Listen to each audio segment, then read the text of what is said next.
Before we get into the game, I just want to mention a couple things. One is being in the SEC, it's pretty. Obviously, the fan bases are pretty passionate and tight, but they're also pretty close here. And I heard about Wes Rucker and just want to give my thoughts and prayers go out to his family and just the Tennessee fan base that he served so well over all the years. So that was tough to hear about that. Also, I'm just going to say before I get into this how much respect I have for Coach Barnes, how he conducts his program, how well, they've had their way with us here recently. We were on a 5-game losing streak to him. He's one of the best coaches in America, but I think he's also one of the highest character coaches in America. So after the game, obviously the game was similar the other way last year with an unbelievable comeback by them. And his comment to me as soon as he shook my hand was, man, after the way that game went last year, you guys deserve this win. So, it's great that we got the win. I'm not sure we necessarily deserved it, but we did fight hard, and I appreciate Rick's sentiment because, I thought last year we outplayed them for about 39 minutes and some change and just kind of blew it at the end. And then kind of this year they outplayed us for about the same, and we were able to hang in there, fight it out, cut the lead multiple times. Finally, I don't know how long we led in this game, but not for very long, I don't think, maybe 30 seconds or less. So I got to give a lot of credit to our players just for having a attitude that they never gave up. And you think about some of these guys that, none of these guys have ever beat Tennessee. And we're on a 5-game losing streak. No one beat them. That's why they're so fired up after the game, and they knew what struggles we'd had against these guys. So, you look at, I think the MVP of the game is Aiden Sherrill. Like, we can't win the game without him inside. And we got destroyed on the glass, and that's what this team does. They got 25 old boards, and we only had 21 defensive boards. So when they're getting more of their misses than we're getting, makes it extremely hard to win the game. But I thought late, we were able to get enough stops. I think we outscored them 29-14 in the last 7 minutes and some change, maybe from that last media timeout on. But, there's a lot of stuff we can look at that went wrong, and we got to get better at, and we know that, particularly our defensive rebounding. But the fight that these guys had to stay in the game, the shot making that, Wrights will go 6 of 9 from 3, has 25 points, leads us in plus minus with 14. Phylon coming off, the injury's been going a while, but, just us being able to rest him, play as well as we did against Mississippi State. He looked a lot better tonight than he did in his previous game. So I think that was the right move by our training staff and him. And he looked great, made the shot to put us up. And then Holloway made a tough shot to tie the game. So you look at that backcourt of those three guys, they made some tough plays. We had a rough start. I think we had 4 turnovers in our first 5 possessions. Did not handle their physicality well at all. But we're able to do enough there late to get the win and really just praise the grit and attitude of our players tonight. Start with Blake. What was this team? What was this team just kind of able to show you in the second half with their fight and able to complete that comeback? We showed some adaptability on defense. We were able to change up. Coach Adams did a really good job, I think, making adjustments. We weren't getting stops, so at some point we had to figure out we need to outscore them a little bit. So we kind of went with the 4-guard lineup with Amari at the 4.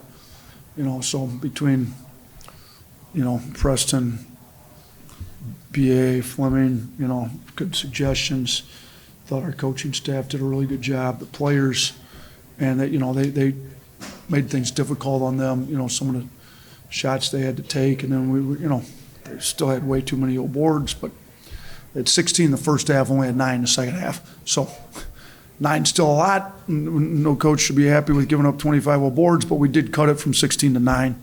So, and it was enough to win the game. It's a good thing we were able to shoot the ball a little bit better. We had 10 threes, they only hit 4.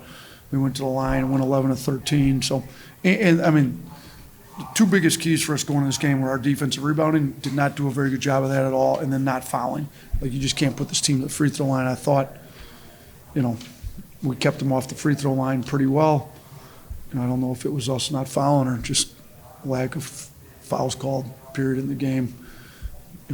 But we were able to keep them off the free throw line, which was point number 2 after the defensive rebounding. Coach, what were your thoughts on Noah Williamson's minutes just backing up Aiden Sherrill tonight? Aiden led us in minutes with 33. Every time he came out, we put Noah in. He was able to get 2 old boards. The one led to a 3. If we don't have that 3 points, we don't win this game. So, we've got a lot of guys with great attitudes on this team. You look at some of the guys that played fewer minutes tonight, and I thought, Taylor, London, Noah, thought their attitudes were great. Houston hit a big 3, and, we only got him 19 minutes. But, he just, there at the end when Charlie looked like he got hurt, and the ref blew the whistle, and Charlie's like, no, I'm good. Houston's like, no, he's our best player tonight. You just got to keep him in, coach, keep him in, let him go. So, the Mudita camaraderie, chemistry on this team is great. Noah's a big part of that. So, those 2 boards went a long ways, and then his defense in there, we needed him to spell Aiden. I think Aiden was our MVP tonight. And if he had to play 40, he probably can't get it done. So the fact that Noah was able to give us 7 good minutes, and he was +1 in those 7 minutes. So in a game that you win by 2 and he wasn't in there kind of in those runs, it's hard to be positive in the plus minus, and he was. On the left. Nate, when you've got a player you've got to account for like Ament, how challenging is that when he goes out, comes back, goes out again after a couple of minutes, when you're coaching against that kind of the unknown of whether he's going to return or not? Yeah, I kind of forgot that he was out. I got lost in the game a little bit. Is he I'm assuming he must be injured. Unfortunate, it's a really good player. Hopefully, I asked him we recruited him a little bit. His dad's from Detroit. I spent 11 years in Detroit. I like the kid. I think he's one of the most wonderful kids I've recruited. He seems like a great kid. So hopefully he's well. I asked him if he's fine. He told me he'd be fine. So I'm not sure exactly what happened. I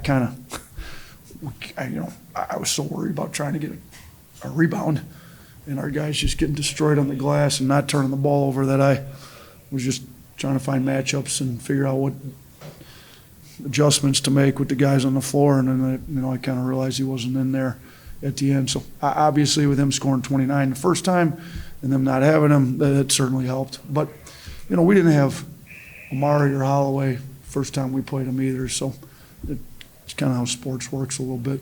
Up front?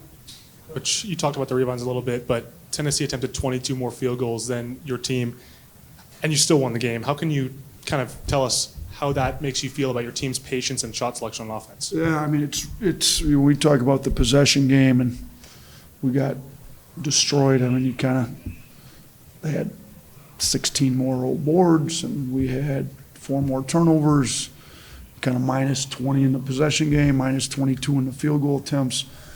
The only chance of winning that game is not very high. So, you look to how you win it when they shoot 22 more times. Well, you make 6 more threes. You get more threes off, make more threes.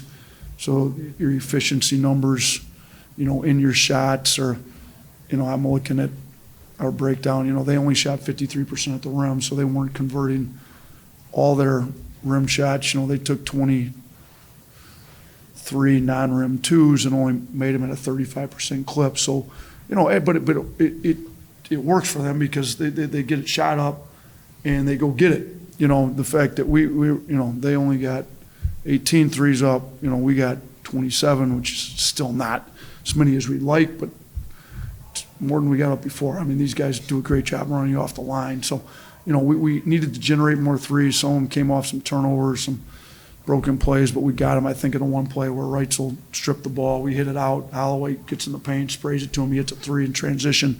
We needed those plays. So, we were able to make more threes, make more free throws.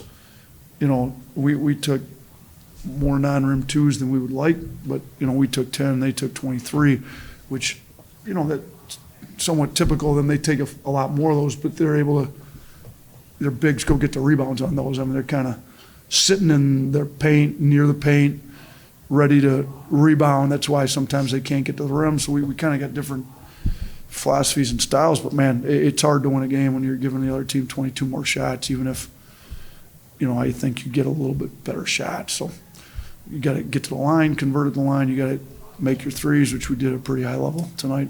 Last one, Blake. The game winner from Phylon, was that the design just for him to just go get the bucket? Yeah, I mean, when you got a player like him, sometimes you better off not trying to get too tricky as a coach. Try to get the matchup. We knew they were going to switch. They switched a lot. Try to get the matchup in the switch that we want. Give him some space and let him do what he does. He goes and gets buckets. He hits a tough bucket he hit. Holloway hit a tough one. Those two guys have made some pretty big baskets for us in some of our bigger wins this year. So, and Reitzel's really coming into his own. So, really can't say enough about our backcourt. And then obviously Aiden Sherrill is huge for us. So, yeah, but the last play of the game, get the ball in his hands and let him make something happen. Thank you, Coach. Thanks, everyone.